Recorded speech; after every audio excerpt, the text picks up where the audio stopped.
Hey everyone, BioFan here with my very first round of Anthem news coverage.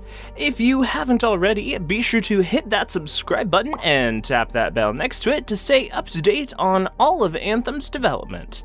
Anyway, let's dive right on into everything we know about Anthem so far.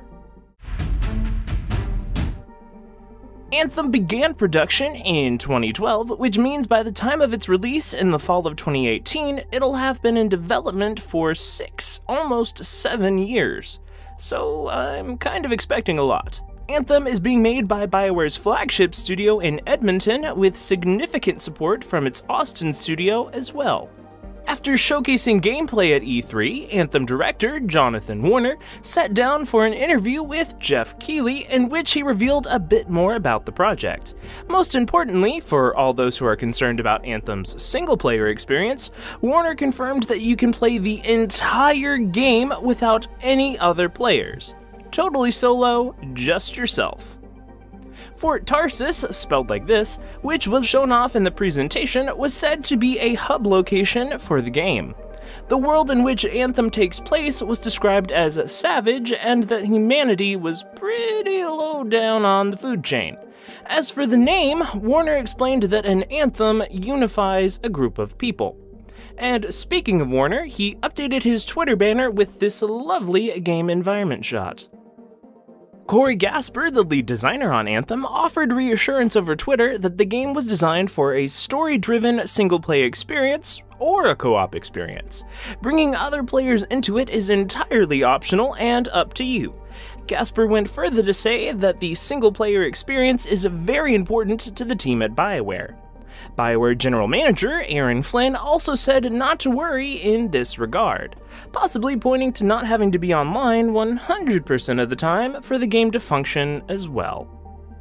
Way back in November of 2016, Flynn was interviewed by Game Informer about their new IP, in which he detailed that back then the game was more done than EA CEO Andrew Wilson expected.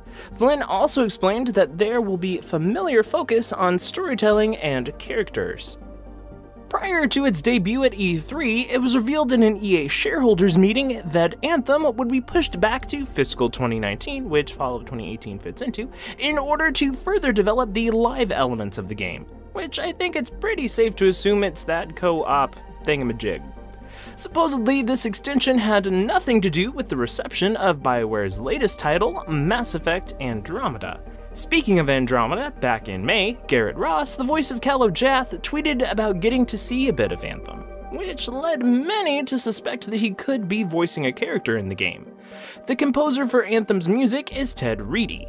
Reedy has composed for a number of TV shows and movies, but notably worked on BioWare's Dragon Age Inquisition, which had a pretty dope soundtrack. Just saying. When asked about non-gun weapons, Gasper hinted that there may be some options in the game. Warner revealed that Anthem will feature a full open world, which could mean there's one very large map with numerous fast travel points instead of the sandbox environments of BioWare's previous open world titles.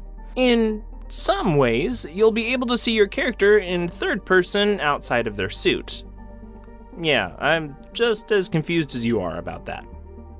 There's no word yet on if Anthem will have cross-platform co-op or not. BioWare actually doesn't have control over that, apparently. In case you had any doubt, you'll be able to play Anthem on any of the Xbox One family, PS4 versions, and PC as well. Aaron Flynn recently sat down with CBC Radio Edmonton to discuss Anthem, and for such a short interview, we actually learned quite a bit. The freelancers serve as the protectors for humanity. The setting is on an alien planet. They're describing the genre as science fantasy. The lore will be less science-focused, less concerned with why or how things are happening, and more focused on having fun in the game's world. You can play the whole experience cooperatively or solo, as discussed earlier, and there may be references to the city of Edmonton in the game by the time of launch. Jetpack flight is most definitely player-controlled. Here are all the Anthem images released thus far over social media and their official website. Well, that's all for this round. Be sure to keep it here for all the news of Anthem's development. What did you think of the game from what we've seen thus far? What are you hoping to see in the game? What are you hoping not to see in the game? Do you think we can romance Praxley?